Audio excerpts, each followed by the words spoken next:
Some viewers may find this disturbing. Viewer discretion is advised.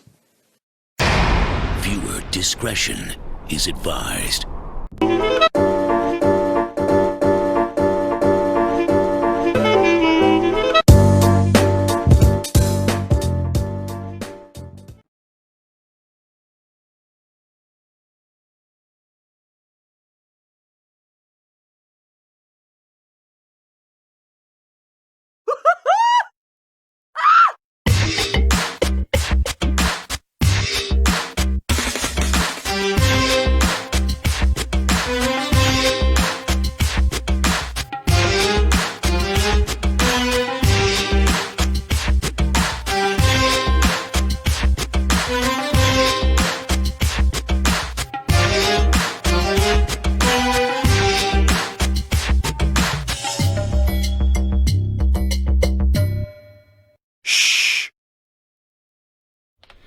Well then, Graham, welcome, the Grem. Yeah. And who am I, Grem?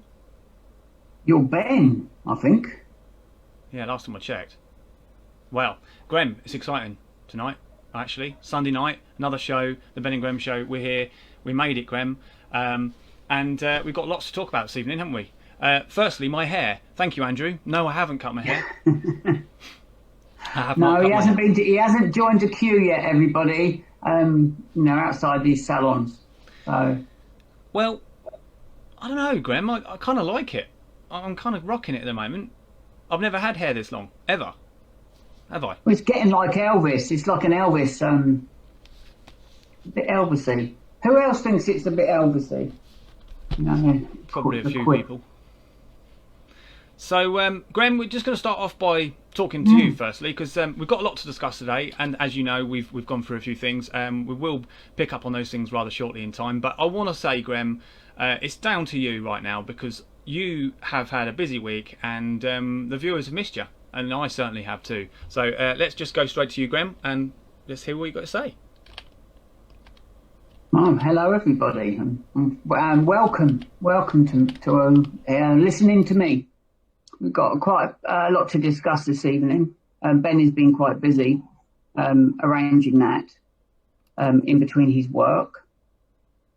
With regards to myself, I've been busy personally with my mum's health and work purposes as well. It's been quite a hectic week for me, very exhausting, and managing to survive on between 3 to 4 hours sleep.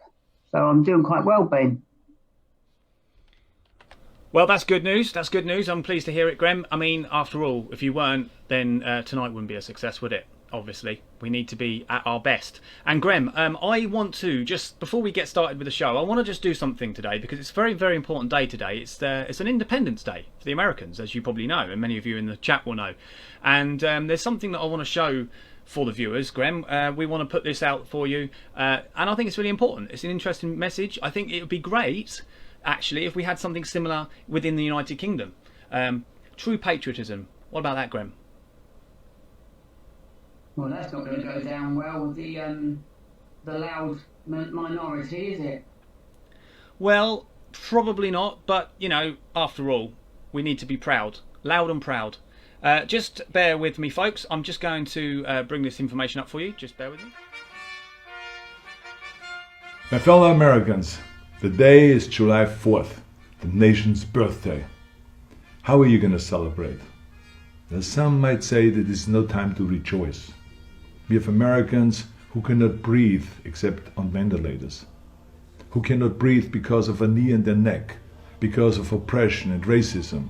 And millions of others are holding their breath because they've lost their job and worry about how to pay for the rent and feed their family. So it is true that we face hard, difficult things, that we have wounds and anguish that desperately need healing. And yet, let me tell you why this immigrant has hope. Let me tell you why, as I speak, thousands and thousands of people are huddled on the border and all over the world yearning to breathe the free air of America. They risk their lives to get here because they understand the promise of this country. The world still believes in our promise. Shouldn't we? Wherever I go around the world, I mean, people come up to me and say, Arnold, how can I get to America? Can you help me please get there? It sometimes breaks my heart, but it always makes me proud. Just the other day I was riding my bike down by Venice Beach boardwalk, such a circus of people there, I mean, I just love it. The French guy in his 30s took my picture and said, "You're the luckiest guy in the world." I said to myself, maybe it's because I'm in the movies, but I said, why? And waving his hands around, he said, "Oh, this, I mean, what a great country. You're so lucky to live here." Well, we are a great country because we have great people, and we are lucky to live here. In a burst of genius and hope, our founding fathers overturned a world ruled by monarchs and titles and inherited rank. On this very day in 1776, they declared that certain truth was self-evident, that all men are created equal and endowed with certain rights like life, liberty, and the pursuit of happiness. The founding fathers were not perfect. Slavery and racism are incompatible with freedom, but their vision for this country, one of equal rights and democracy, remains perfect. Our fellow Americans in the streets are rightfully hurt, angry and tired that these rights are not yet real for everyone. They are holding us to fulfill what our founding fathers promised. Let us respond to them with meaningful change, and in Lincoln's words, bind up the nation's wounds. So, on this July 4th, we celebrate not only what has been achieved, but we celebrate the day that's coming when America's promise will be real for every American. We are so close. And fellow immigrants, and there are 46 million of us, will tell you that this country still offers more opportunity than any other place on earth. This is certainly true for this immigrant, by the name of Arnold Schwarzenegger. When I came to this country, I had no money. I had absolutely nothing. 6 or 7 of the people from the gym came over to my tiny little apartment and brought me bed sheets, silverware, plates, wall hangings, and a black and white TV. I couldn't believe the generosity. One of the guys said that it was a special day called Thanksgiving and invited me to his parents' house for turkey dinner, where they welcomed me, a total stranger, into their home. So it revealed to me the tremendous big heart of America. Even in these tough times, America, you still have that heart. As long as I live, I will never forget the day when I raised my hand and took the oath of citizenship, that I would bear true faith and allegiance to the United States of America. Do you know how proud I was? I was so proud that I walked around with the American flag around my shoulders all day long. Today, on this July 4th, and every day that I live, I am still proud to call myself an American and a citizen of this great country. America, thank you for the life that you've given me. Thank you for all the men and women in uniform who for 200 years have protected the freedoms we enjoy. Thank you for letting me live the American dream. We must fight every day to make sure that dream is as true for a black child born in Minneapolis as it was for a white bodybuilder born in Austria. So happy birthday, America. I love you. You're still the greatest country in the world. Well, Ben, yes, guys, that was a can of Guinness, actually, that you heard in the chat there. I mean, why not? You know, they're having their Independence Day yesterday. You're absolutely correct, guys. Whereas I'm That's having what I was thinking. That's what I was thinking, Ben. You were, Grem. And I was having my Guinness opening today. There you go. It's not quite St. Patrick's Day, but, you know, it all works, doesn't it? But you're right. You're out. Start again, guys. Rewind. So, Lee. Absolutely. Lee says in the chat, it's actually today being the very founding day of the National Health Service, which is 1948 on this day. And we did put that up, Grem, on the Ben&Grem show. That was on the Twitter page. Is it 76 or years ago? Or 1948. 76 years? Could be. You're the one with the maths, mate. 78. Yes. I don't know. 1948. So thank you, Lee. Thank you very much. Andrew Lennon White says, well, yeah. Indeed. Yeah. It's interesting, isn't it? The National Health Service. It's been going a while, hasn't it? Yes, it has been. It's been a life-saving institution for us all members of our families have had some input. True. We've all had to do it. We've all had to see it. The NHS, it's helped us in some cases, hasn't it? Many of us, one way or another. But, it's important. We should praise the NHS. Grem, I think we should now get to our topic number 1, okay? Because we have done a little bit on the American Independence Day as of yesterday. Thank you, Lisa, as well, for picking up on that. I'm glad you guys are on the ball tonight, because clearly the Ben is not. But then what do you expect? It's the Ben and Grem show, after all. Isn't that right, Grem? Well, and our show comes a day afterwards anyway. It's our set day, isn't it? It is. And that's the thing, isn't it? Because we're on set days, Graham, isn't it? You're going to get those situations where some things are not going to be on cue. You know what I mean? So, for example, yesterday's news. I mean, that's just sad, the reality of it. Although it would help, though, Graham, wouldn't it, if the presenter got the right days, wouldn't it, guys? You know what I mean? But that's it. But as you said, Ben, it's the Ben and Grem stamp. He's just making excuses for me now, isn't he, Grem? What a lad. Well, I've got to protect the brand, haven't I? Well, so. absolutely. Right, Grem, got some interesting news. Now, we have US presidential elections just around the corner, it seems, as we know. And Donald Trump is, as our Prime Minister, not our Prime Minister, the US President. He is gearing up, isn't he, Grem, for another go at presidency, the US presidency. But interestingly enough, guys, Kanye West. Now, some of you all know who Kanye West is. Kanye West is a rapper. He has announced that he is going to go in the race to become US president, up against the likes of Donald Trump. What do you reckon on that, Grem? What do you reckon on that, folks? Interesting. Do you know, I do fear, though, Grem, I just want to make the point that I do fear that it's a little bit sort of, is he trying to do something on the view of maybe trying to boost his musical career? I don't know. I mean, we know he's very well known in the music industry. I'm not so sure that would work, would it? Music and politics? Although we have seen that in the UK, haven't we? With politicians seeing, the celebrity world coming into politics in some way or another, whether it's an opinion or a point of view. Well, opinion and point of view, same sort of thing, isn't it? But do you know what I mean, Grem? Do you know what I mean? Yeah, I do know what you mean, Ben. I'm glad he does, because I don't really know what I mean, but I think you guys know what I mean. Yeah, Lee. He says weird. Lisa says he is very good friends with Trump. Yeah, well, he is. He is, actually. That's it. So actually, you touched on a very good point there, Lisa. He is very good friends with Trump, which makes you wonder why he's standing for presidency, doesn't it?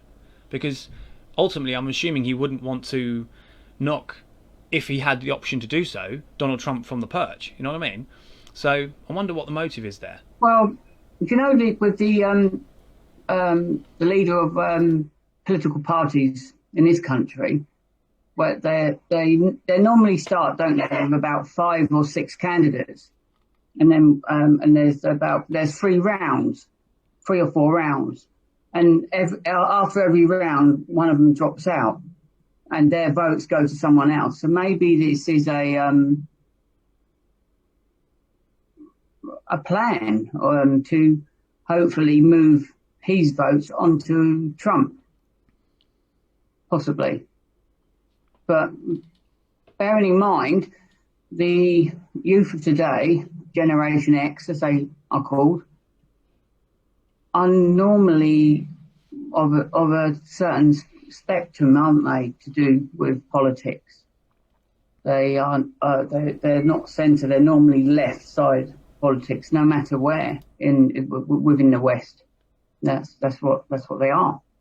Mm. They're a bit westward, Grem. Yeah, which goes quite well. His name in a way, doesn't it? Well, or they millennials? I don't know. But no, I don't know, Grem. I mean, I think it's populism, isn't it? That's what I think it's all about with celebrities. It's populism. They have a brand of their own, and which in rights they've created, quite rightly so, and so they use that as a platform. I mean, ultimately, as you and I will both know in politics, since we've had a stint in it, that if you're well known, if people get to know who you are, if you do good things, of course, then of course that's going to help, isn't it? That's going to help through, and as we know it, called vote pulling. But so I can understand why celebrities would maybe consider politics in the sense that they've got a platform, and that's what it's about. Building a platform. But it can backfire though, can't it? It can backfire on them. It's a bit of a dodgy sector to go into, from public performing into that. I know some presidents have, one president has managed so. I just wouldn't do it. I don't think I would. Being in that position as a public performer, I don't think I would go down that route, because you do alienate yourself then with a certain percentage of your fans. Yeah. I can't look at EastEnders, a character in EastEnders anymore without having a lot of disgust for the chap. Especially if they're picking their nose. Oh yeah.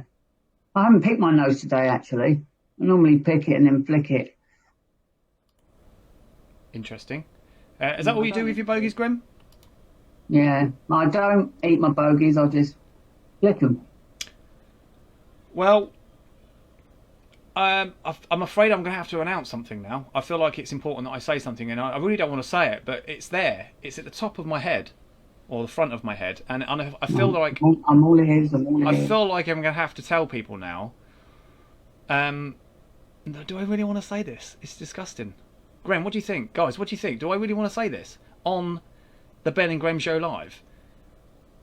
What do you think, folks? Do I need to say what I'm about to say? In fact, you don't know what I'm going to say, because ultimately I haven't said it. But to say what I'm going to say is horrendous, actually. The point being is I do love animals. Let's just say that, if I do get roped into saying it. People are saying, as you see, I run off on that one. People are saying, Grem, you look fantastic today. You do. You do look very smart, Grem. Yes, thank you. I was going to actually ask the viewers if my complexion is better and it's not so bright. Like, I've changed the lighting and I've down the lighting on the screen as well, and I've closed the blinds. So if I move the blind, you'll see. Bit of light in, bit of light out. So it gets rid of the wrinkles. Nothing wrong with good wrinkles, Grem. It shows maturity, doesn't it? Maturity is probably the best word for aging, isn't it? Maturity. Although some would say I'm going backwards. But that's for you guys to decide, not me. I will not blow any trumpets, even if they're my own. Well, you've still got to mature, Mr. Ben. They say men don't mature until they're 42 years of age, and ladies, I think it's 35. Well, that's an probably interesting why fact. You're the craziest, and I'm the more sensible one. Yeah. So, a little bit more sensible. Graham, did you just see that we just went into a little wobbly transition just then? That was fantastic, guys. I hope you enjoyed that. A slip of the finger, that was. But no, you're absolutely right, Graham. Well, actually, that makes me feel a little bit better. Aging is a wonderful thing if considered so. However, the only thing I don't like about my age, Graham, is my forehead. For some reason, I have these lines on my forehead. And do you know what? I'm going to make you guys laugh. Well, at least I'm going to make myself laugh, even if you guys don't think it's funny. I used to play golf when I was about 18. Okay. I did as well. I did. I played golf. Yeah, no, there's nothing wrong with golf. And that's not why I'm laughing. But I never wore caps. All right? Now, the cap, the head cap, is actually, I think, quite a useful thing for a golfer. Simply because you're always looking in the air, aren't you? You're always looking up. The ball's always going up. So technically, you're looking straight at the sun. And I had this huge tendency of squinting. And I think over the years, I've created the frown lines. Some call them worry lines. I think mine were self-inflicted from a young age. I think I created them on the golf course. Graham, what do you reckon, folks? I reckon I did. I should have wore a cap. No, it's not that. Graham, have you got any frown lines? I've got I can't, oh God, I've got a few. No, and I haven't had plastic surgery. I just look this good. It's just so bloody amazing, isn't it? It is, Graham. It is good that you're looking so good. I mean, actually, it's very rare that you don't. But I will say, according to the viewers, they have said that you do look very good in the sense of lighting this evening, and you were aware of that. I tried to get it right. I try to get it right. And he does look good. I think it's fine. It's good to see the dimples. Not that you've got many, Graham, have you? I think. I've never looked that closely, actually. I don't think you have got dimples. Anyway, enough of that, Graham. Hey, what do you reckon? Let's move on, all right? Before we lose the viewers, because they don't want to hear about dimples, do they? It's a bit early for that. 10 to 8, guys. It's 10 to 8 already. We did start at 7:30. So let's move on. Yes. Well, this is another topic. We spoke about the NHS 1948 as of yesterday, I believe. Yes, it's a day. This day in 1948, the NHS was created.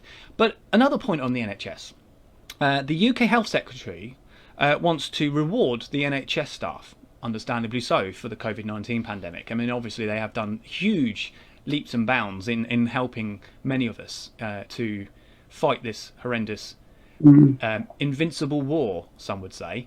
And I'm proud, as many of us are, and whether you've clapped or whether you've just posted on social media or whether you just generally amongst friends or family, talked about the heroism of the NHS. I want to add that the government have said that they want to reward the NHS, but they don't want to do so, or it has been noted that they will not be doing so in financial means. And I say that, I mean in the sense of pay rises. So how are they going to do it then? What are they going to do? Are they going to give them all a certificate, or an extra couple of annual day a year? It's ridiculous. They need a small pay rise for now, and then once this pandemic is out of the way and we've built the coffers back up, the money back up, then they should bang them a good pay rise of 10-15%. They deserve it. Well, they do, Graham, but you never know. They might just give them free tickets to the zoo since the zoos are now open. Possibly. I wonder what they would go and watch it at a zoo. Yeah.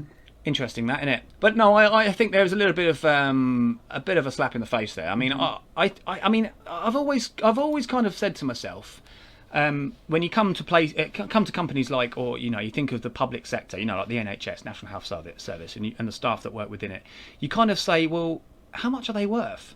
I mean, it comes to a point, doesn't it, where you could actually say, well, you can't put a price on these people. They are valuable beyond belief, and by how much would you pay them? I mean, what is, you know what I mean? So it's very, very difficult because they do long hours. I mean, I don't think I could do it, Graham. I don't think I personally could work in the National Health Service simply because of the strain, the stresses, and the fatigue that is required to go through a daily routine.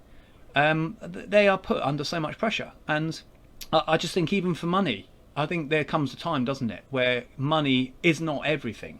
And I think when it comes about health, that is also a factor that needs to be taken on board as well. So, but yeah, I think you can't put a price on these people, the NHS staff. I mean, I think it's easy to. I mean, what they could do, Ben, what they could do is stop the the payments that the NHS staff have to pay to park their cars to get to work. They're having to pay for that monthly. It's ridiculous. Totally, it's just unacceptable. That's one thing they could basically do away with. But they do need to pay them more money. I don't know the starting rate for a nurse, for example, but I think it's around about 23,000, which is not really acceptable. I don't know how everyone else feels about that.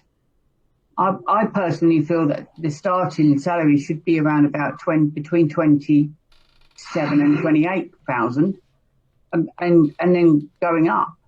because they can progress within their career still whilst they're in the NHS. Or if they decide to move privately, then that's down to them. I couldn't agree with you more, Grem. I think really there does need to be a starting point, doesn't there, for the NHS staff? And I do think maybe 20,000 is a good starting point. But then, where do you draw the line? Because then you could also say the same for the police, couldn't you? The police force. I mean, some would say are underpaid. And certainly even in times like now, without going into too much subjectory detail, a lot of those could say the same thing about them, about how maybe they're underpaid. But I want to just say, before I forget, guys, Ben Talbot is in the stream, guys. Thank you, Ben, for joining the stream. And he also Ben, says, nice to meet you. yes, indeed. We are absolutely grateful to have you on board. And we also want to say, Ben, because you've mentioned about the golf course and you've mentioned about being hit. Now, I presume it says here about lightning. I can't say I've been hit by lightning, but I have been on the golf course myself in the past. Now, I used to play a links course, they call it. Some of you will know what I mean by links course. Links course is generally a golf course which is by the sea or the coast. Usually can be very adverse weather-wise. And this in particular day, I was on the golf course and I was on the, I'm going to say, I don't even think I need to give specifics now, but I think I was on the 8th or 7th hole. And it goes up. It's quite a, actually it's not, I think it was a 6th hole. It goes up. And when you get to the very top, you've got like a hut, you've got the green. And this one particular day, it was absolutely clattered with thunder and lightning. It was clattering hard and it was flashing and you name it. And so the klaxon went off, and the klaxon is a horn basically that tells the golfers to make their way to cover basically, or come in. I think actually you're supposed to leave the golf course entirely. But you carried on, didn't you? Well, no, I don't. We did, but I don't think we carried on. No, what I think we done, I think I remember rightly, Graham. I think we went into the little hut, which was at the top of the hole, which was by the hole, but it was just on the side. We went into the hut and we waited it out, and I do think, if I remember rightly, it did pass. It did pass, and we carried on. We did. But like I say, I think you are supposed to take cover, and I think if it does persist, you're supposed to walk in, come away from the golf course. Certainly, you don't want to be holding a golf club. But Ben says he has been hit. Yes, so it's quite frightening. I mean, you're lucky you've got a rubber handle, on your golf club. But Yeah. But no, it's a scary thing. I think my dad can't be here to comment at the moment. I don't think he's in the stream. But actually, my father can say he's been hit by hit by a lightning on the golf course. I think he was putting, and it flew out of his hand. So yeah, so it's quite scary stuff. Wow. Yeah.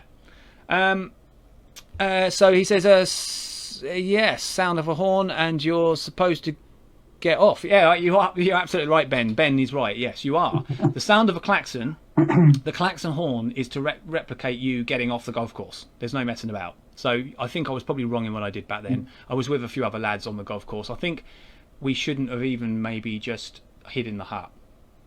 But anyway, we're still here to tell the story, so that's the main thing. I got hit by balls, not lightning. Oh, okay, Ben. Sorry, no. So Ben says he got hit by balls, not lightning. No, actually, that hurts. That hurts. I mean, rather get hit by a ball than lightning. But having said that, it depends where you get hit. I did hit somebody once with a golf ball, Graham. Sadly, I think his name was Jerry.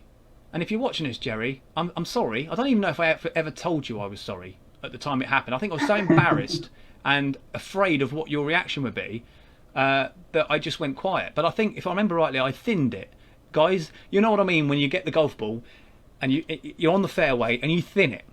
In other words, it's like, how do I explain it? If you can imagine hitting a bat against a concrete floor and it vibrates through your arms. Now that's thinning a golf ball, basically. And I thinned this ball and it's gone no more than about half a metre off the ground. And it's flew straight into this chap called Jerry. It's hit him in the sort of midriff. And he's gone over. Oh, he's gone. The next thing I know, I'm like, oh my God. I think my dad was with me. And anyway, I think he called over, you all right, Jerry? Yeah, he said, I'm fine, I'm fine. And I tell you what, this thing had velocity. Now, I could have killed this man. You know what I mean? With no intention, of course. But it was quite scary. So you have to be careful. Do not stand in front of the golf ball. In fact, I was playing out the rough, if I remember rightly. So it was always going to be wobbly. It was going to be a difficult shot. And the rough at Warmer and Kingsdown, Graham, is fantastically long, mostly. That's no criticism to Warmer and Kingsdown. It's just a tough course. You know, don't get in the rough. Any golf course, just don't go in the rough. Well, it does get quite windy there. It gets very windy there. Did you ever go to the open area at Lyd? No, it's not Lyd. St Mary's Bay. St Mary's Bay. Do you know what, Grem? It's a surely. I'm not sure. I mean, I was for a little while, I was part of the junior league for the golf club. I wasn't a very good golfer by and large. I mean, I enjoyed golf, but I wasn't. I played in the league, but I wasn't. I would say somebody who was high up in the pecking order. Let's say.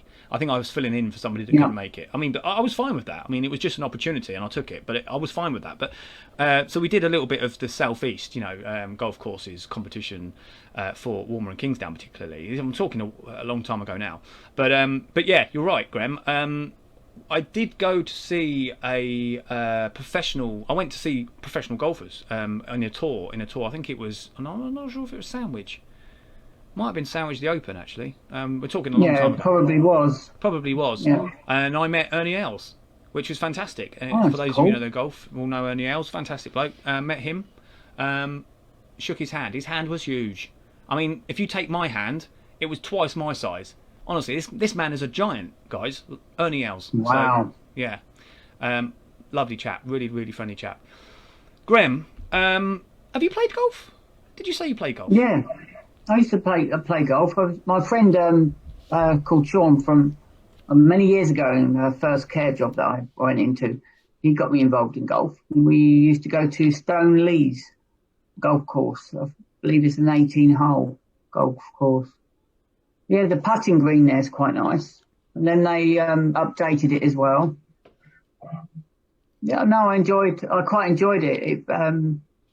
It's quite relaxing. I mean, a lot of people find it boring, but it's difficult to explain, but you feel happy when you're playing golf. You're in your own little bubble. It's quite a nice experience. But then I had my golf club stolen. Well, 2 sets actually, but that's a different story. So, golf club stolen. That's not good. That's not good. We need to move on a bit. We do, but before we leave the golf conversation, I do want to show a very good female golfer, actually, who had done a trick, and I think it's important to show you guys. So bear with me, I will show you this short clip. It's a Lucy Robson, for those of you that know who Lucy Robson is. Is this clip safe to show? Is it safe to show? Absolutely. I mean, it couldn't be safer. Jolly good then. Couldn't be safer. Bear with me, and I'll show you. Just bear with me, guys. That was great, wasn't it? Did you see that, guys? Did you see that? So this Lucy Robson, she's got a putter. Now some putters have like a ridge out the back end of the putter. You can pop a ball in there, and you can backswing, and you can flick the ball over your head. And what she done was she backflicked the ball over her head and into a cup.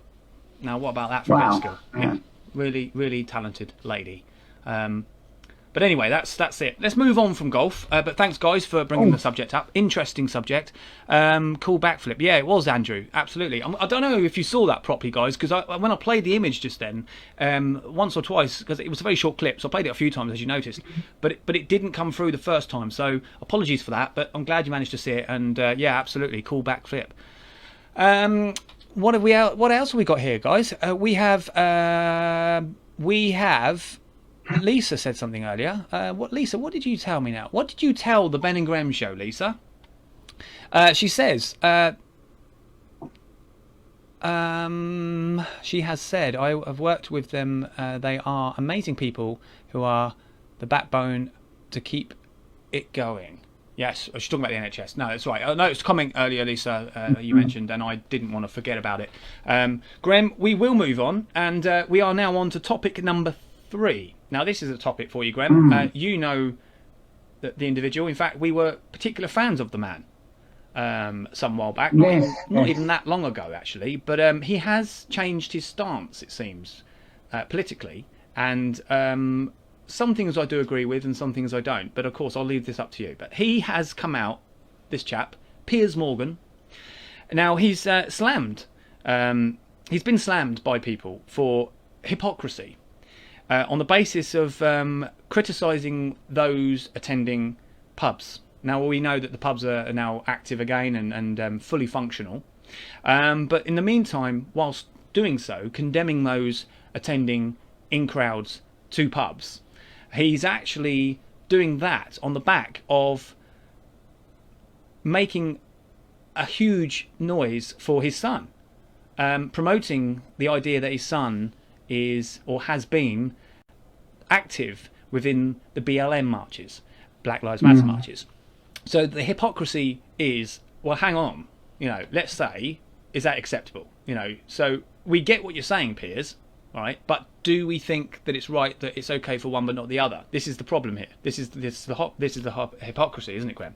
Well, I mean, what's your take on that, Graham? I mean, do you agree with that view from the general public that there's a tad of hypocrisy there? No, I do agree with it. Pierce used to be able to project himself. I mean, everybody knew Pierce of being of the left of the political spectrum, but he was able to project himself in a reasonably fair manner. He would be reasonably quite broad church to do with politics, but within the last couple of months, he has diverted all his attention to that, and it's gone and sided on one view. To praise the protests recently, and then to go ahead and state that those going to pubs are going to possibly increase the chances of a second wave, wasn't it, Ben? That's right. Which is just over the top. So I do support the fact that he has been accused of his hypocrisy. Totally, 100%. Yeah, I mean, but this is it, isn't it? Journalism. I mean, I do like Piers as a journalist. I like his approach. I think he's quite brutal. I think he's quite opinionated. I think he's quite judgmental. But I do feel that there comes a time in journalism where if you do hold a view, certainly you need to be consistent with that view. And of course, if something goes against your view with a slightly different subject, let's say, you have to be consistent and say, well, actually, that's not right. Oh, it's my son, but it's not right. My son was a naughty boy. I mean, there has to be a level of, consistency. So Piers, respect to you for being the journalist that you are, but I do think that it's not going to do well for people like yourself on the back of split opinions. I mean, you can't have, it's like politicians can get criticised for split opinions. You're criticising politicians, Piers, isn't he, Graham? When, of course, we're talking about coronavirus, and yet, all the same, you're inconsistent with other areas of criticism as well. So you've got to be careful with that, matey. Graham, do you agree with me, Graham? I mean, guys, what's the opinion here? Lisa does say, before you go on to that, Graham, I will say that Lisa does say that she's having some problems with her internet. I do apologise, Lisa, if you're struggling to watch us. Make a cup of tea, come back. Hopefully it will be better for you. That's important. Sometimes quite a lot of people have had issues with their internet recently. Since we had a little bit of bad weather, didn't we? Some thunder. Was it about 3 days ago? Thunder and lightning, and and ever since then, some internets have been playing up. Playing up, indeed. Yes, that's right, Graham. Well, lots of things have been playing up at most recent, haven't they? In all things. But yeah, you just got to keep on rolling. When it's rough, it can only get rougher. Yeah. Graham, Sir Keir Starmer, here's one for you. Guys, Sir Keir Starmer. Now, he is the leader of the UK political organisation of the UK Labour Party. He is, or has been considered, to be a very good leader amongst those who support him, certainly, and of that, Labour supporters in general. And I do also believe Momentum are, in particular, quite fond of him as well. But what am I talking about here? Well, let me get to the chase. Let me cut to the chase. Now, he, being an effective opposition as he would see himself, has come out and criticised the government. Now, of course, they're the main opposition, so of course you would expect them to do that. However, it's about coronavirus, and I do frown when I hear politicians criticising other politicians over the actions of dealing with coronavirus, simply because we know it's a national and international pandemic, and yet although we're learning, although we're improving, there has still got to be many questions asked, but not in particular to any one particular nation, unless of course it's China. But we'll leave Donald Trump to that quizzing, because he's already opened the can of worms there. For one, I am not going to talk about China. However, I do think we all need to play a part in this. I don't think it's down to our government in particular. There were other things that could have been learnt from other nation states, other nations, other countries. But anyhow, let me cut to the chase. So he has come out and criticised Boris Johnson. He has said this. He has said he's good on rhetoric, Boris. Good on rhetoric. Well, we know that. We know Boris is good on rhetoric. But he has he's come out and he's been blasted for being good on rhetoric but not on governance. The Labour leader Starmer has said that coronavirus inquiry is to be due on Bojo, and it's inevitable. Well, of course, they would say that. I mean, the main opposition to any political party is going to criticise, aren't they? They're going to need to criticise, otherwise they wouldn't be effective, right? They have to find a reason to criticise. I mean, come of a day, I suppose, where we see politicians agree with one another, and it brings me to a point where, and I'm just slightly divulging off topic here, Graham, and I'll come back to Keir Starmer very, very quickly as well, but it comes to the point of having local elections, local politics in local areas being supported by local politicians with no political tag, meaning independent. Why do I say that? Because actually local politics should be about local issues and it shouldn't be political, because naturally politics doesn't come into it as such, whereas county level and above, absolutely, national government, that when I say above, absolutely is political.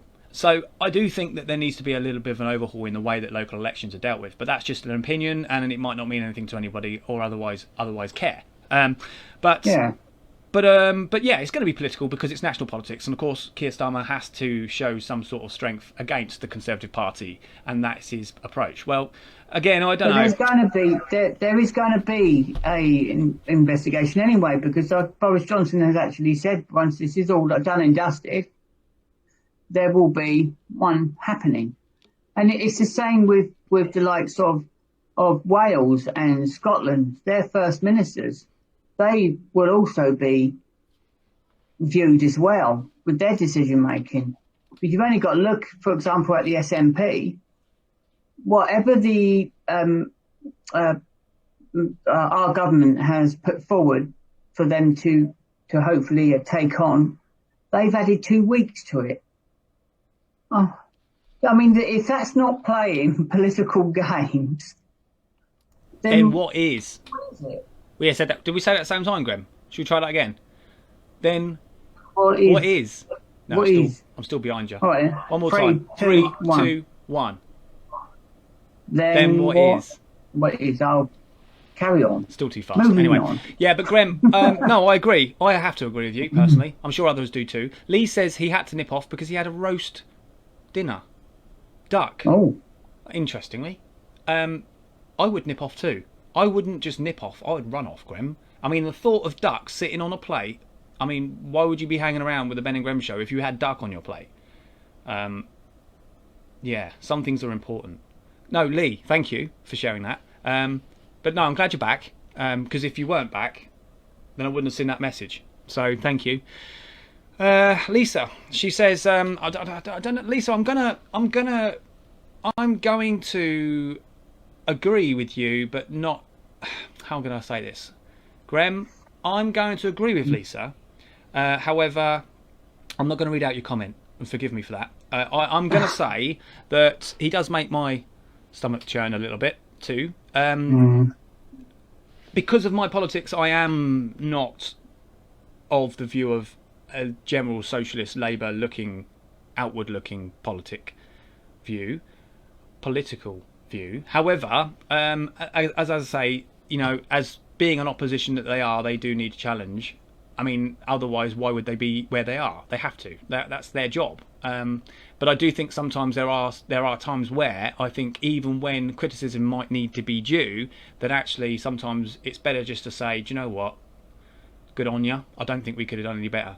You know, there are certain situations, and they wouldn't have done any better. In fact, they probably would have been in a worse state, because all the I don't know if they're empty promises, but all the promises they made every single day about money for this, money for that, and they said they were going to implement from day one of being government. Now, if they did do that, and this pandemic came upon them, you might as well treble or quadruple what we will owe at the end of this. Yeah. I understand your thinking, Ben. Thank you, Lisa. I mean, I'm not going to disagree with you. I do think that there's been lots of cover-ups within the Labour Party over certain very sensitive and very damaging information to do with various scandals. And I think we'll leave it there. But I agree, Lisa. Yes, it does. They do need to be responsible, and that's the end of that. But let me just go on to, Grem, the next topic, because this is a particular subject which now it's scary, Grem. All I'm going to say before we get going on this one is it's scary. And why do I say it's scary? Well, for years and years, I've been brought up particularly, and I'm sure many of you have too, that respect law and order, have been brought up to understand and respect authority and respect the need for police. And as much as sometimes we feel smart, now I personally don't understand that in itself, but as much as we feel smart that we can belittle police, or we can take advantage of them, or just give them a hard time, some will get off on that, but I do find it very, very hard to understand. And I'm not necessarily saying it's a thing of today. I suppose you could say it is. It's always probably been there, a problem in that sense, with individuals per se. But I have a video for you guys, Grem. We do, don't we? We have a video for you, and I want you to have a look at this. Now, it's not. I mean, we're not quite 9 o'clock yet. And I've had a look at it, and it's not too bad, but it's just a short, sharp shock reality of just what the police, I'm sad to say, have to put up with in today's world. And as much as we understand there are other countries across the world, particularly, that suffer with situations similar to this, but maybe worse in some cases, to see these situations happening on our own streets of the United Kingdom is somewhat scary. It's kind of, what on earth happened? What went wrong? But anyway, that's for you guys to decide, and I'm sure your comments will come in on that. We're going to show the video, guys. I want you to hold on there and bear with me. And without further ado, it is coming, ladies and gentlemen.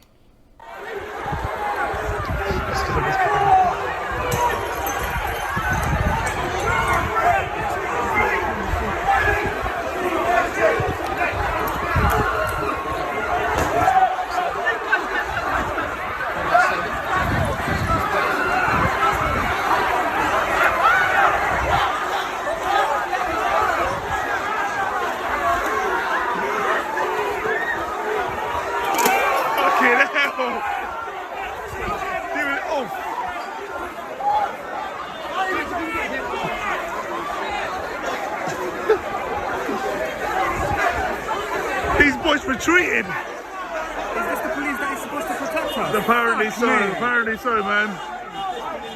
These lot retreated quicker.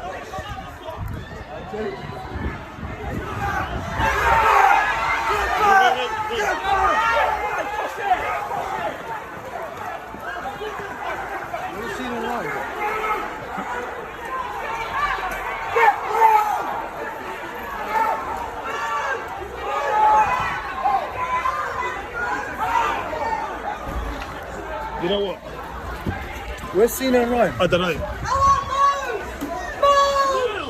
Get back! You come in! Get back! Get back! Come on, stop! You come in! Get back! Get back! Get back!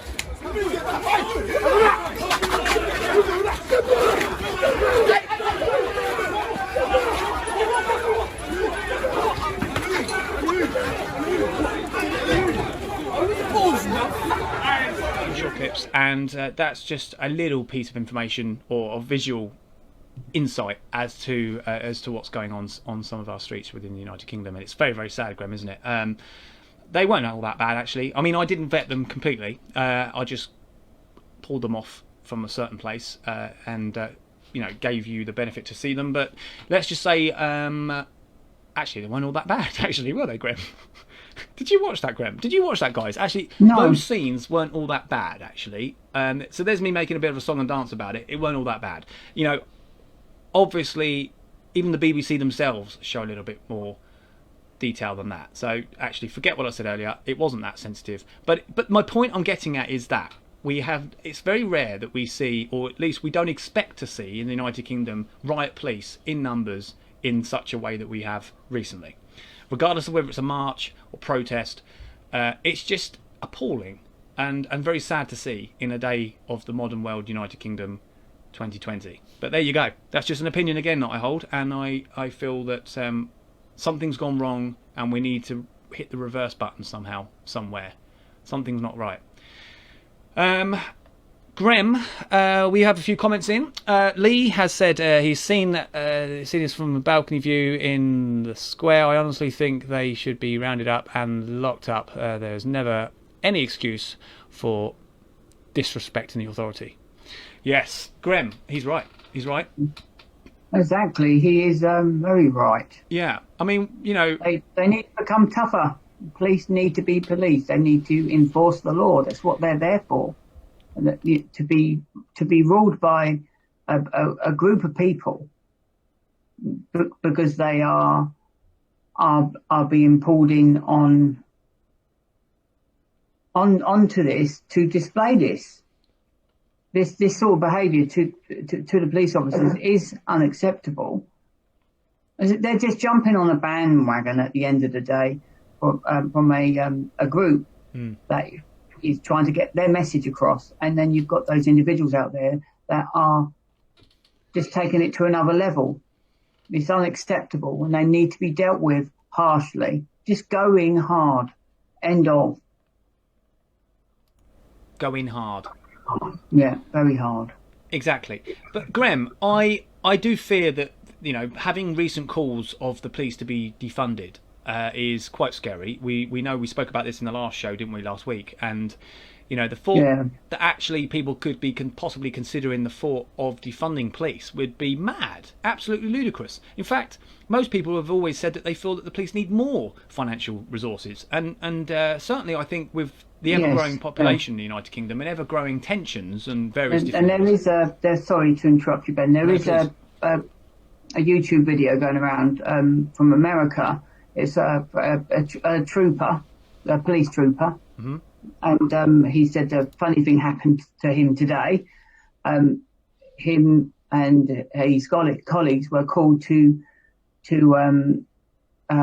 basically put law enforcement in place just in case it's needed by organisers of a protest march. The same organisers that have recently started their protests within the United Kingdom. The same organisers that want to defund the police.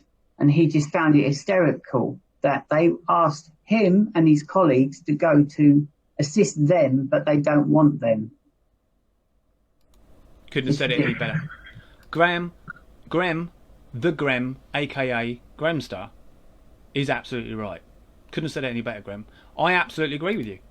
To be honest. But Ben Talbot says he agrees with Lee on locking people up for these particular said crimes.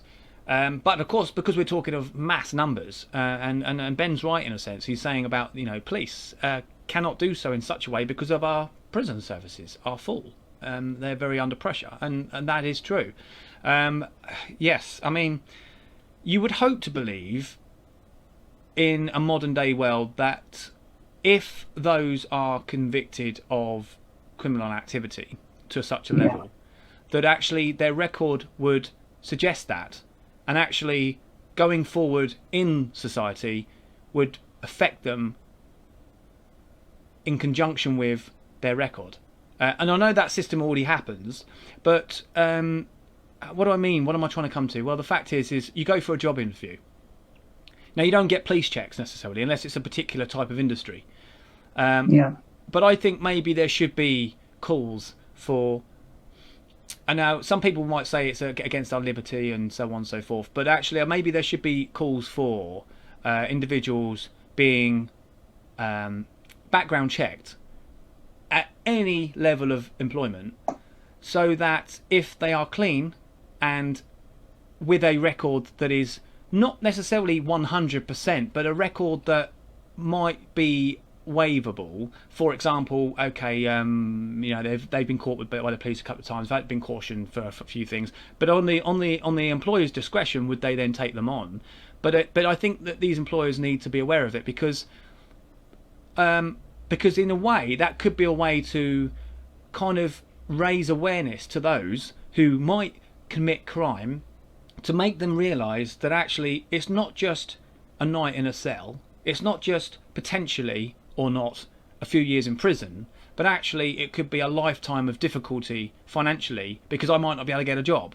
Now, like I say, you get your CRB checks, don't you guys? I mean, we know those things exist in certain social care sector involvements, but I just think that's an option, isn't it? I mean, as much as that probably does happen, what I'm saying, maybe it should be a across the board thing. Maybe people should be checked, background checked, because after all, I think that brings, doesn't it, Grem? It brings a responsibility to the employer to be able to ensure that they bring in their best of the best, because after all, you're representing that particular employment, and so they want to make sure that they are not going to fall on their knees with a situation they could potentially have avoided. Grem, talking about falling on knees brings us to our next subject, doesn't it, Grem? It does. But I just before I will, because sometimes I do tend to, guys, as you know, Grem, I do tend to fall away from some of the comments, and I really don't want, as like Grem, we do not want to avoid bringing some of your great thoughts forward, because otherwise there would be no Ben and Grem show. So I just want to say, Lisa says, agree, send in the army. Now, you said this before, Lisa, and again, I think if I remember rightly, last Monday, June agreed with you. Do you remember our special guest that we had last Monday evening? I do believe that, yes, that is certainly a one way of knuckling down on the problem. But technically, I had this conversation with somebody recently who suggested, but actually that's the police's job, really. You should never need to get the army in unless it's the last resort. But to be honest, if it's coming to that, then maybe that's the answer. But that's the sorry state of affairs, isn't it? To get the army on our streets. That's not good. Is it, Graham? No, it isn't good. Something needs to be done, though. But as you just said, the army should always be the last resort, because it's sort of it will be like a lighter version of what's the word?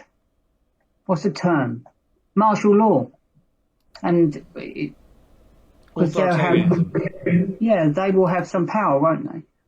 To keep the control. The law will go over to them, unless they would have to share it with the police. But the issue is, no one would be discussing this with sending in the army if the police were actually doing their job, upholding the law. But no, all they seem to care about is not upsetting a few people that are breaking the law. Yeah. Well, yeah. I mean, Graham, I couldn't disagree with you on that. I do think, that there is a situation where, they are trying to do their best in the current circumstances. Now, funding is an issue. I think numbers are an issue. Recruitment, but I think the problem is with recruitment, from my understanding, is the police. They do make it incredibly difficult for those average folk to come on board. There was talk, wasn't there, not long ago about having a necessary qualification such as a diploma to become a police officer. Well, the truth is, it's good to be intelligent, but doesn't mean to say you've got common sense. And everybody will know that actually people do lack, certain people, and the average Joe or Josephine lacks common sense at times. So I don't necessarily believe it necessarily, diploma is the answer for entry into the UK police force. However, they do need to increase numbers, and they do need to make it more inviting for people to uphold the law and be paid generously for their service. But I did say, Graham, didn't I, about bending the knee, because I talked about going down on the knees. There has been lots of controversy around that, the Black Lives Matter, the BLM marches, and we've seen in sport already, haven't we, over the course of the last few weeks, footballers taking the knee, sports activists. And, of course, I think a lot of people at the time were doing it for the reasons of the black community and certainly sending a message. Now, I get it. However, it seems now, doesn't it, Graham, that there has been a huge misunderstanding upon what BLM means. Because now, since we've understood and we've heard, haven't we, that all lives matter has been considered unacceptable, white lives matter is to be considered unacceptable. For those reasons, I would say there has been a huge misunderstanding. And I think there has been a change in vision upon the very thing of the BLM with certain activists, in the sense of they realise that this cannot be responsible, anymore. It can't be the narrative anymore, because it's very segregational, or very diverse. What's the word I'm looking for, Graham? Divisive. Actually, everybody does matter. Everybody, and that doesn't come with colour. And I think now we are starting to see people in the public eye now coming out and saying, I don't want to do this. And you know what? It comes to this point, Graham. This is the point I'm referencing, the topic. It says here that united against racism. Okay, and yet I would say the United Kingdom we are. We are very, I said before, multicultural country, and we should always remain to be that way and respectful. We are very welcoming. Very welcoming. Very welcoming. And this says united against racism, but Formula One races are noticeably divided over the taking of the knee before the Austrian Grand Prix. Now, Lewis Hamilton slams fellow drivers of lack of response of the George Floyd situation, protests. Well, that's another person that's gone down in my expectations. I don't even want to ever utter his name again. Well, I could be a bit critical of Lewis Hamilton, because he's seen to be, well, I'm going to be critical, Graham, you know what I mean, we're all about opinions here, aren't we? I think everyone's got an opinion. It doesn't make you right, but I do feel that with Lewis Hamilton, coming off the subject very slightly, that he is considered to be the world's greatest Formula One racer. He's highly renowned for being a champion, and okay, I'm not necessarily taking that away from him personally. However, I would say put him in a slower car. Come on, Lewis, get in a slower car and do that again. Because I'll tell you something, it does matter in Formula One. And I've always kind of felt a bit frustrated over the fact that everyone hails him as a great racer, and yet he's never moved from a Mercedes. So come on, mate, get into another car and do that skill again. Because I'll tell you something, it's not all about speed. It is about technique, I agree, but do it in a slower car, and we'll see how much technique you're going to need then. That's just my opinion on the matter. Don't have a problem with him though. Nice guy, I'm sure. Just my opinion. But no, I think he's wrong for having this opinion of others within his fellow racers, simply because I think the point here is that, well, actually, everybody sees racism in a different way and how they wish to deal with it. And I mean this in such a way. Now, I'm not going to describe this point to you, because actually it doesn't come from me that well, but it will come from somebody else rather better. And that man, Graham, we know, is the Boris Johnson himself, the UK Prime Minister of the United Kingdom and Great Britain, Northern Ireland. He is going to give you a little bit of footage right now. He was interviewed on the LBC show from a gentleman called Nick Ferrari recently, and asked the very question about whether it's responsible or not to take the knee. But anyway, without further ado, I will show you this. And guys, please. Would you take the knee, Prime Minister?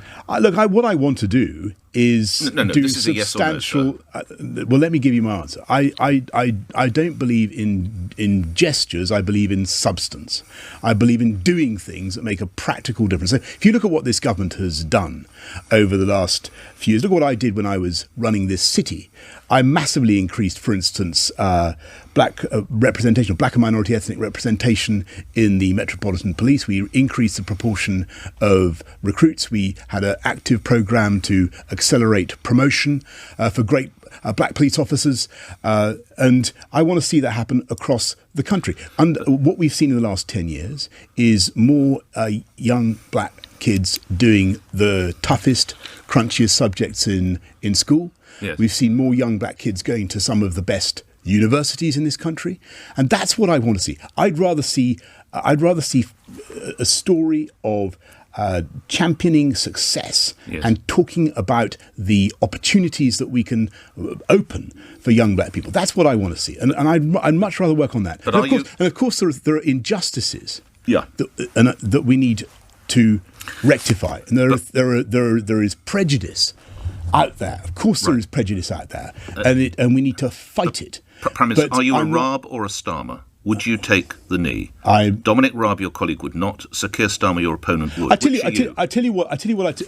Honestly, this is a yes or no. Prime Minister, my answer is it's. I don't want people to be bullied into doing things that they don't necessarily want to do at any given moment. I'll give you the reason. If you think what happened with those police officers standing at the cenotaph, or where they were being really insulted in quite aggressive terms by some members of the crowd and told to take the knee. And some of them did, and it was very difficult then for the others who didn't.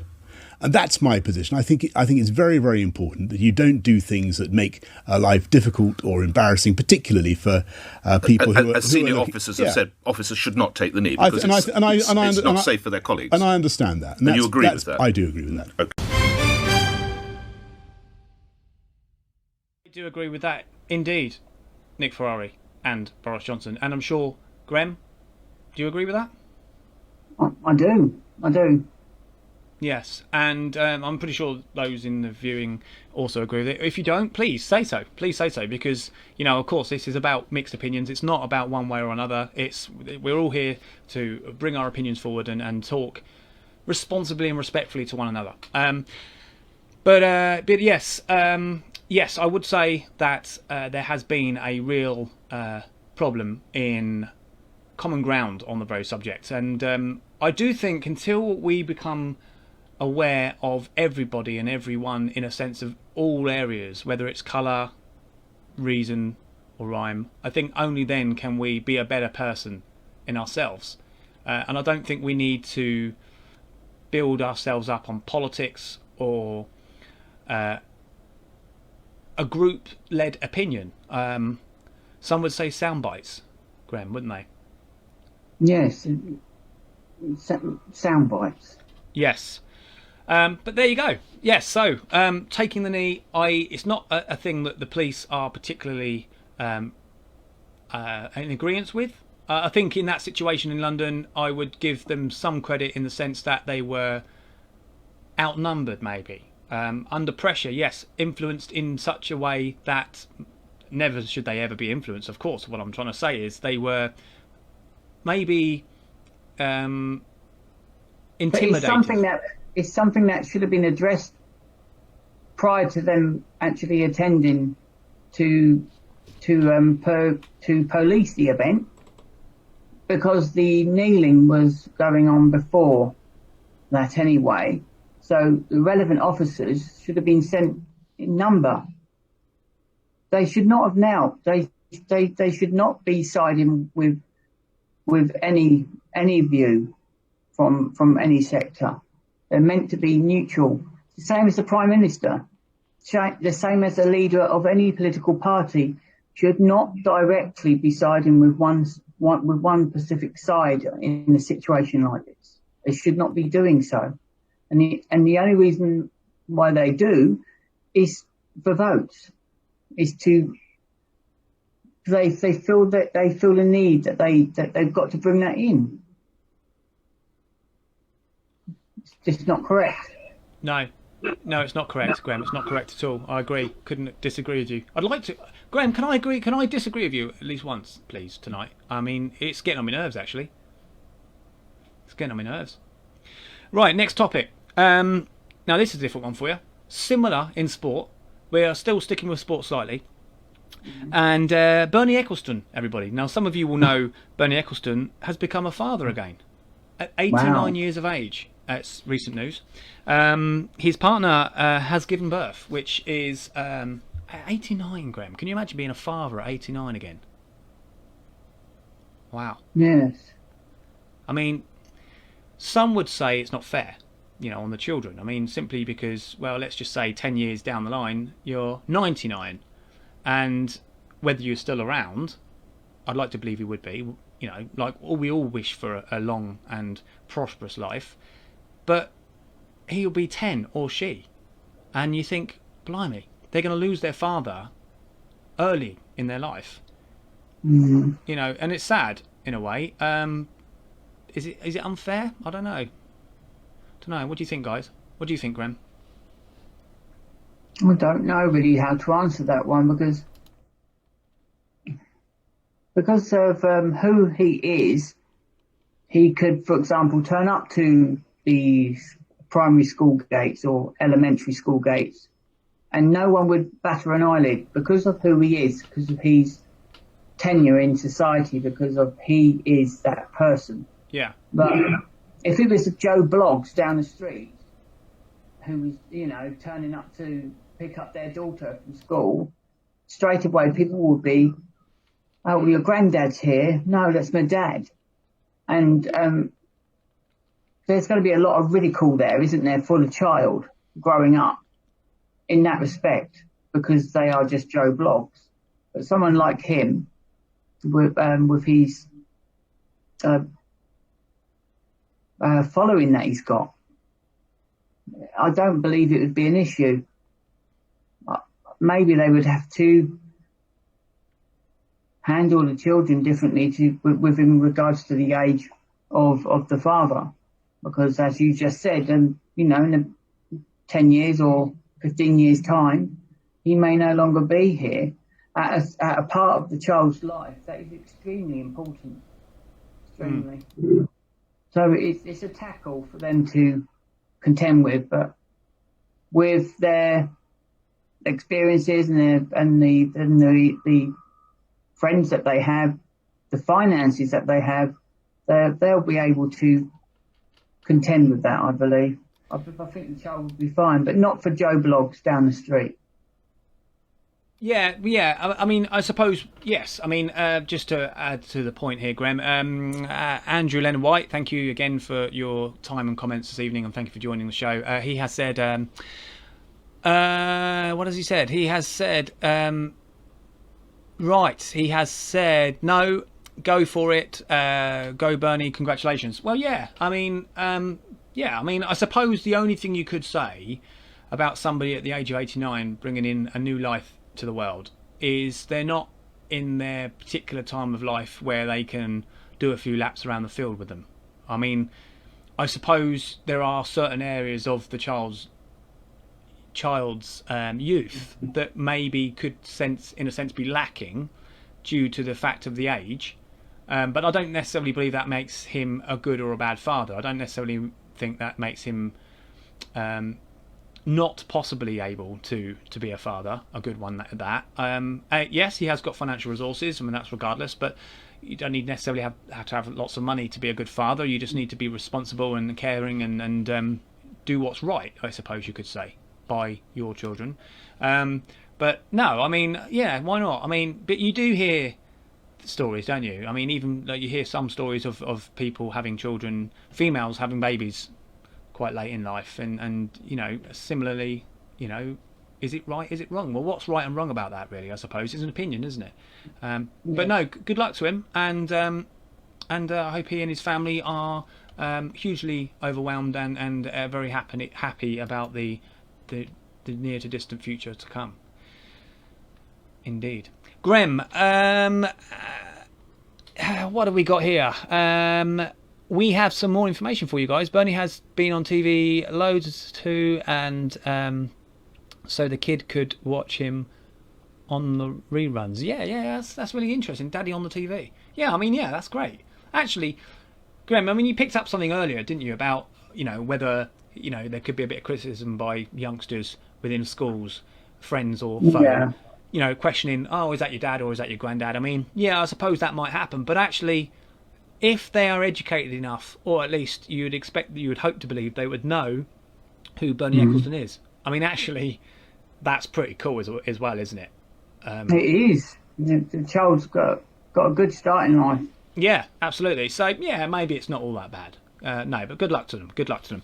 Yes, good luck. Not 89, Lee says. How old is he then, Lee? Have I got that wrong? 88. 88? 89?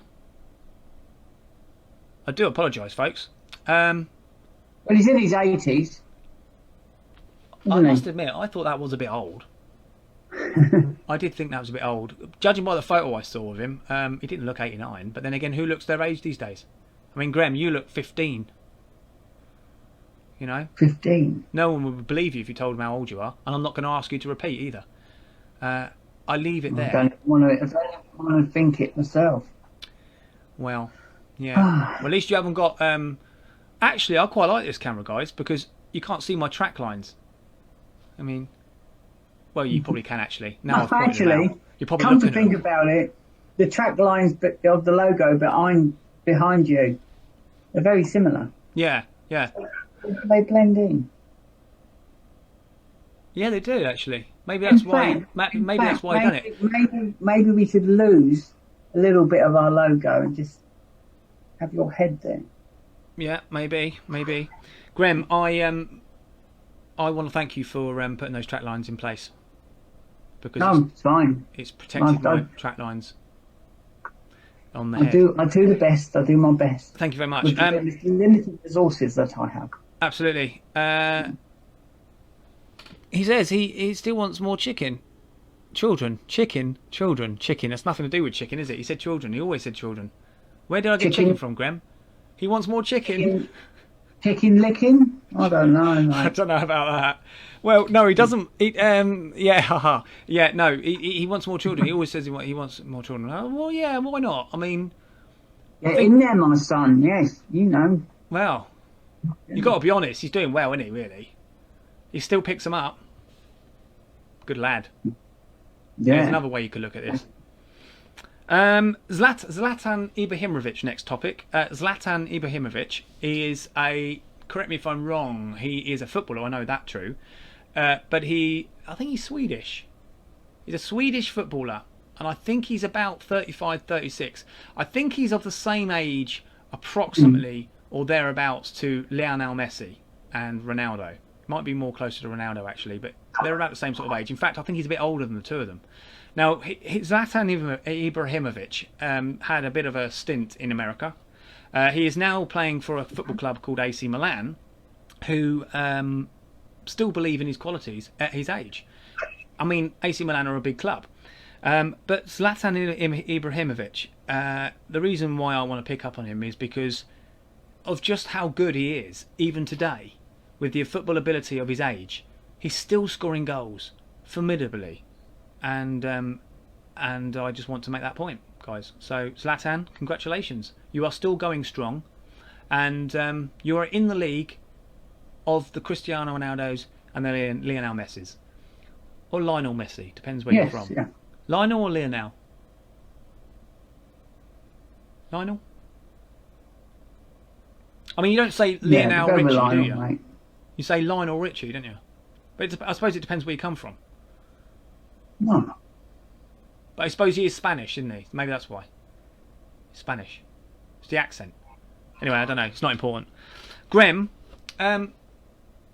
well, He's looking rather good, isn't he, our Grem, today? He really is. Anyway, we're moving on to the next topic. A very, very, very important topic, this one.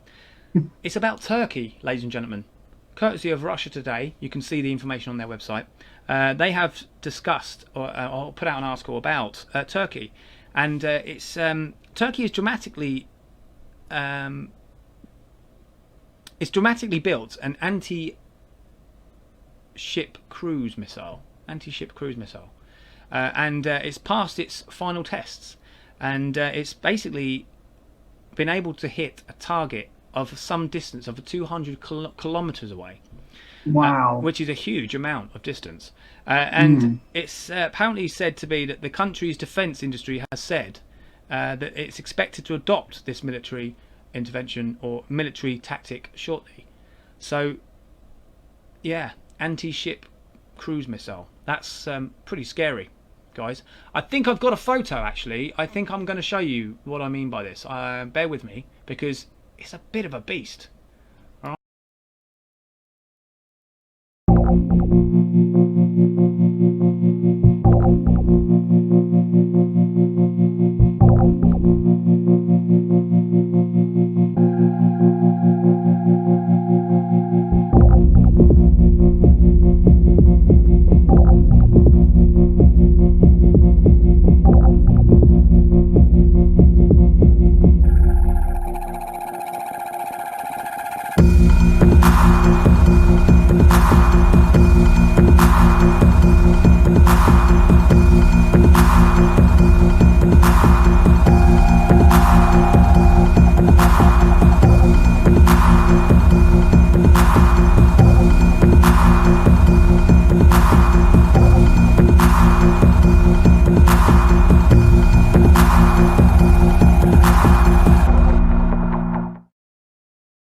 Graham, what's our next topic?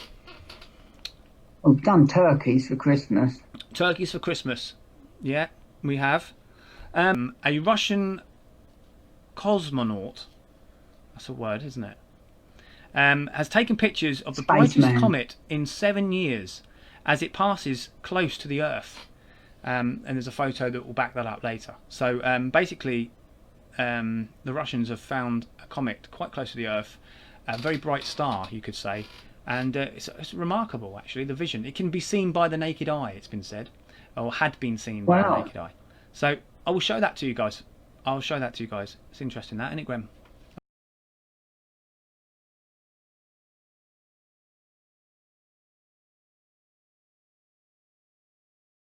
Amazing. Yes, I'm going to look forward to seeing that edited. So, yeah. Yes. Thumbs up to that. Right. So Ben Talbot says 38. Ben, you're gonna have to bring me back a bit. I'm not sure what you mean by that. 38. Is that how old you are? Or is that how old? Oh, actually, that's how old Grem is, isn't it? Do you know Ben&Grem? Do you, Ben&Grem? Not this Ben here, but the Ben on the stream. In the chat. Do you know this Ben? I think he might have got your age. I haven't got the chat up in front of me. Oh, okay. Well, anyway, Ben Talbot has suggested 38. I think what Ben is talking about, and he might correct me if I'm wrong, but I think he was talking about your age earlier, where we said about how old we thought you were, Grem. He said you're 38. Oh, no, he's talking about footballer. He's 38. Not too far off right. that. No, we're talking about Zlatan Ibrahimovic. I'm not too far off that. Yeah. Aha. Well, I noticed that Grem was smiling when I said 38. How old he is? 38. Zlatan. Yeah, but I'm quite close to that, so... He is 38 years of age, and he's still playing football. Thank you for the mistake. Yeah, he's a very good quality footballer at the age of 38, Graham. So I had to make his point. I had to make the point. Isn't it amazing? Isn't it amazing? Our footballers seem to retire around about 30-ish, isn't it? And then and they're just prior to doing so, they become reasonably less able to achieve, don't they? So he's doing really well at 38 to be able to still be a world player. You know, hats off to him. Running around the field for 90 minutes, my gosh, no, 90 minutes. Well, yeah, it's 90 just 90 minutes, 90 seconds for me. You just stop. Well, it just goes to show, doesn't it, Graham, just how much of an athlete you have to be to perform at such a high level. Yeah, amazing. Well, exactly. guys, that brings us to our penultimate question of the evening, or should we say penultimate topic, be it more correct. And it's about COVID-19, because we haven't spoken about that much this evening. But it's a bit of information that certainly local authorities have picked up on, and I think in somewhat of a good reason to as well. It says here, this information I've found, guys. It says people have been tested for COVID-19 in England, but not asked for their addresses during the peak of the pandemic. Complaints of inaccurate data have been made by local authorities. It has been thought that Leicester may have been able to avoid the local lockdown had they been able to identify the spikes. So, long or short of it is that although we know there are figures, we have daily updates on coronavirus, particularly from the government and the scientists, we don't know entirely just how many people exactly had come down with the virus. Or the spikes, as it was said. So, Graham, I think that raises a point, doesn't it, about just how we potentially could have avoided a situation where individual areas of the country may need to fall into a lockdown themselves. What do you think? Do you think that would have helped if the local authorities had better data? Well, possibly, but do they need the addresses? Can't they go by national insurance numbers? They should be able to trace people via those. Yes, yeah, absolutely, I agree. Well, yeah, you'd think so, but I think maybe, although it's been said, and I will just correct something I said earlier about that very subject, it has been noted that at some stage within the process of identifying COVID-19 cases, it was known that actually addresses at some stage were taken, but not from the very start. So it's been suggested around late April was a time where they started to account for individuals' addresses to collate information, but it was prior to that they lacked that information. So whether that would have changed the matter on Leicester is another question altogether, really. Wouldn't you say? Yeah, exactly. Lee Turner says, just jumping back a little bit, he says Teddy Sheringham, yeah, he was another footballer who spent much of his career pushing way into his late 30s. Yes, you're absolutely right. And what a football player he was as well. Gascoigne, Graham, do you remember Paul Gascoigne, England? Oh, yeah, he was pretty good, and then he just went a bit crazy, didn't he? Yes. I think the fame, the women, the abuse as well that he put his wife through. Yeah. Some people just need that additional help, and they just weren't given it. Well, he wasn't given it, was he? Because back then it was sort of back then it was sort of an acceptable thing in this. Well, not acceptable, but people turned a blind eye, didn't they? Away from it. He needed help. He did. Well, we all needed help at one point or another in our lives, but no, certainly about Paul Gascoigne, he did. But then, didn't he? Yeah. He got some help, didn't he? And then he was doing well, and then he fell back into a state, of bad times, and then he went back into good. I don't know. It's sad, isn't it? Alcohol was a very awful thing. He went in. I think he went in and out of it about 3 times. Yeah. Those situations. He's in a better place now, though. It's been the longest he's been. He's been on a few shows. Yeah, hasn't he? Yeah, nice guy. Within the last, he is quite a nice guy. It's just amazing what alcohol can do to you, and being bigged up so much within his football career, to all of a sudden when he's reached that dreaded retirement age, we don't want you anymore, mate. And then that fame starts to drift away. And he starts to lose friends, and then the alcohol comes into it, if not already, or it's increased, and then we know the rest. That's history. But he's moved on. And he's doing reasonably well. Indeed, indeed. And Grem, Lee says in the chat, Lee Turner, he has said that he loves Gaza. He said he had, he was fun. He also brought a pub up the road from where he lived, the Fish and Eels. Oh, wow. That's interesting. There you go. Claim to fame there, Lee. That's interesting. Yeah, well, there you go. Do you know what is sad though, Graham? It's not just the likes of Paul Gascoigne that has falling into this sort of problem. I mean, we know about George Best, don't we? And also Maradona. For those of you who like your football, Maradona again was somebody who did he not? I think he did have a stint with alcohol, didn't he? Sadly, but again, it's weird, isn't it? Footballers they turn to alcohol. I don't suppose they all do. Obviously, of course they don't. I mean, but it's been known, hasn't it? The famous handballer, wasn't he? Yes, Maradona. That's probably the reason why the British don't give two hoots because of what he done there. No, true. But it wouldn't have happened with VAR, would it, Graham? Oh, well, not back then. I mean, they didn't have it then, did they? Or was it being tested? Was it being tested out at that point?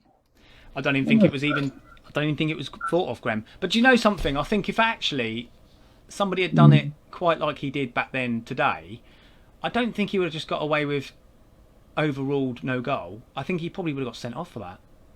In today's football ruling, because it was so blatant. I think that they would have gone, hang on a minute, yeah, I'm not sure. But what do you think, guys? I think he probably would have got sent off for that. I mean, you can book players now. Referees book players for simulation, don't they? If they deem to believe that a player's gone down too lightly, to draw tactics upon their team to succeed in a situation that maybe they wouldn't have succeeded in, then it's deemed as simulation, and you can be booked for that. So yellow carded. So yeah, maybe. Yeah. Well, Graham, I can't tell you just how much fun I've had this evening. The light started to go, and I keep trying to. Excuse me, I've got an itchy nose. I do apologise.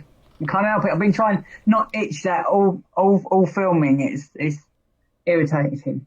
There's nothing wrong with an itch, Graham. If you need to itch. Oh, I can itch elsewhere, but that's not in camera view. But I can't itch my nose. Hang on, I can. No, you can't itch your nose, not on camera, but nobody would mind, would you? You wouldn't There mind, I am. There's my good looks, everyone. Isn't he lovely? He is lovely. Look, we're just going to go to Graham. I've got a ghost light. Don't know what's going on with this. Graham. Just look at those looks.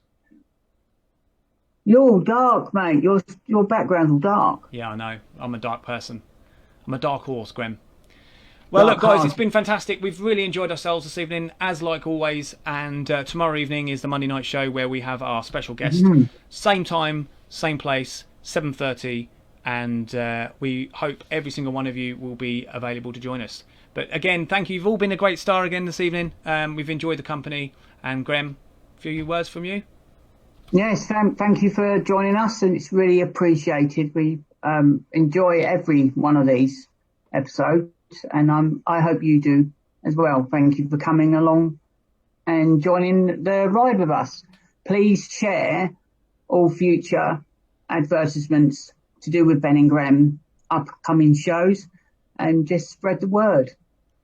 We want to get out there. We want to. We want the views. We want those numbers up, don't we, Ben? We want like the 26k, 126k, like viewing figures. 126k. Yeah, and then we can go to America. We'll take our viewers with us.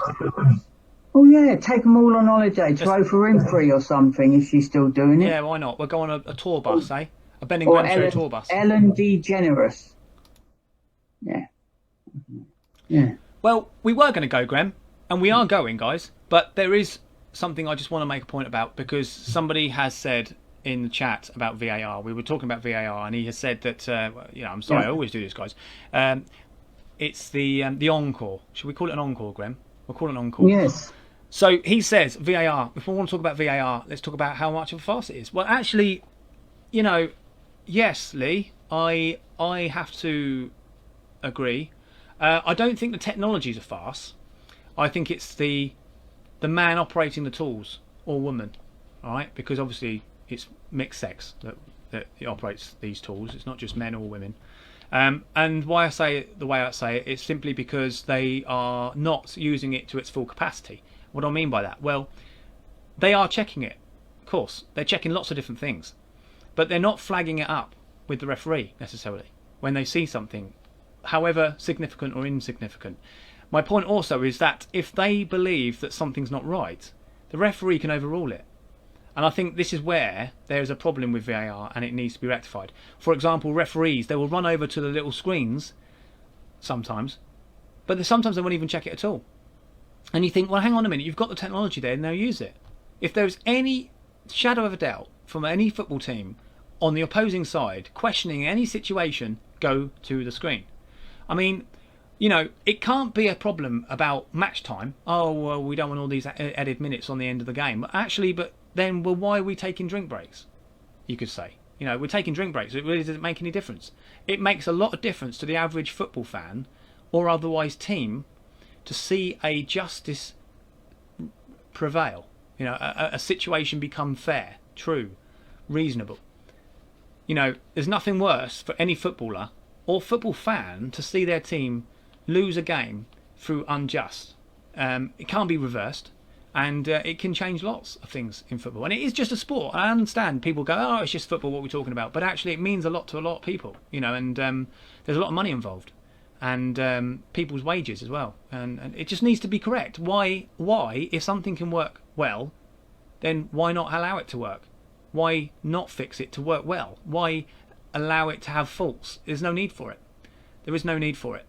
So anyway, with that, Grem, have you got anything things on the matter? Because I felt it was very, very important just to pick up on that, because Lee brought that forward, and I thought, well, yeah, we've spoken about football tonight. We've spoken about VAR. I think we brought it up very quickly, but it was just, I think it was inevitably pertinent to just reference it somewhat further. What do you think, Graham? Do you agree? Or I mean, what do you think? Well, I don't follow football as such, but from an outsider view, I would say that definitely the AR, you call it, isn't it? AI. AI? Yes. Yeah, sorry, guys. Artificial intelligence, although very official intelligence. Because it works. It's been proven to work. So therefore, they need to look at the procedural side of it, the procedures around it, and how they should be implemented within the game. Now, should there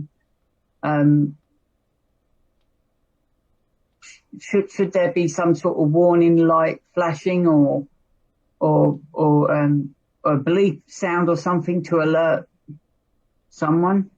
Something needs to be looked into it, because it's not fair if the losing side is actually the winning side. It's just not acceptable.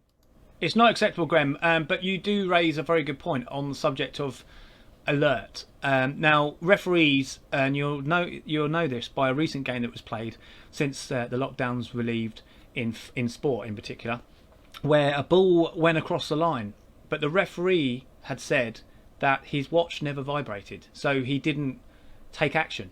But it was later found that due to, I think it was VAR actually, or let's just say camera footage, that the ball had crossed the line. So there was a fault in the technology. But again, if there was any doubt, why not check? Why not check? I mean, because it was something that was going on for years, Graham, like rugby. Take rugby, for example. And I'm not a fan of rugby myself, but in rugby, they've always had a VAR system. And it was always said by football fans, oh, we need something similar in football. And it was always argued, the counter-argument was, well, actually, we can't have that because it's going to slow the game down. It'll be two stop-start, stop-start. But actually, since they brought in VAR, it has worked. In a sense, it has worked. And it's certainly brought relief to some football fans in certain situations, certain decisions that are made. But I do think it can be working better, as I said, if there are certain areas of it that can be improved. But it comes down to something, Graham, isn't it? It comes down to something, and it can be said for a lot of things in life. It's technology taking over the human interaction. for example, you've got now robots. Let's call VAR robots, shall we? So we've got a robot deciding, making a decision on the basis of human involvement. So, for example, the referee ultimately doesn't want to be overruled. He wants to be in charge of the game, right? It's his job, it's his responsibility. So the last thing he wants is to have to go and agree with something that he thought he didn't need to agree with in the first place. He's going to want to take that authority. He's going to want to take that stance. So until referees understand that actually VAR is there to help them, it's a tool to use on a level playing field for their purpose and benefit, then I think it can be used quite significantly better. But I just get this feeling sometimes referees don't want to be overruled by a piece of technology. But that's just my opinion. Grem, so we were just wrapping this up. Prefer rugby to football, Ben Talbot says. No, well, yeah, some people do. I mean, my grandfather was much more of a supporter of football of rugby, my apologies, over football. My family's been more football over rugby, my direct family. But no, each to their own, isn't it? Each to their own. But like my point earlier was about rugby, it was that, simply VAR does exist in rugby, or it has their version of, has existed for some time, and it has always worked. And I was quite surprised to believe it never came into football a lot earlier. But all things do manifest, and I'm glad to see that things do improve, and it is improving. VAR is a bit of a farce at the moment, but it is improving, isn't it, Graham? It is. It is. Wow. Thank you. Yes. Thank you, Ben. Thank you. Well, thank you. No, thank you, Graham. Like I said, we've had a great time, and we will be back same time, same place, 7:30 tomorrow evening. And from me, from the Grem. From the Grem. And the Ben. And from and the Ben. It's good night. We tried to work out our closing, didn't we? You visit a few days ago. Oh my God. Yeah, I know. From me to him. Did you get the cue on that, Graham? I think you did. You saw me trying it, didn't you? I did. Yeah. Okay. From him. It's a goodbye from me. Well, it's a goodbye from him. Yeah. And it's a goodbye from you. And it's a goodbye from me.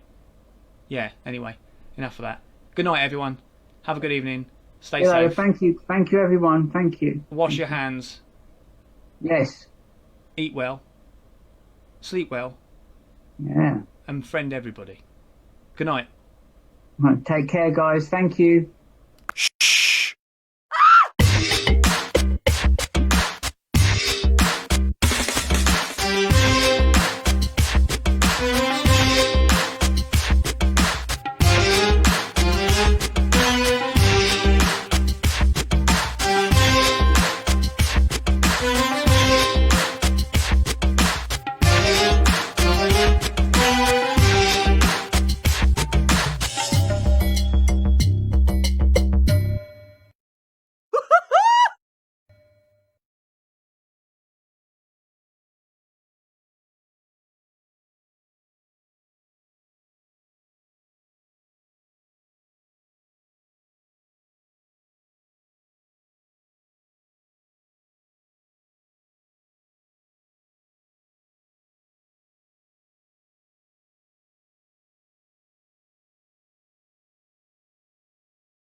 Yeah.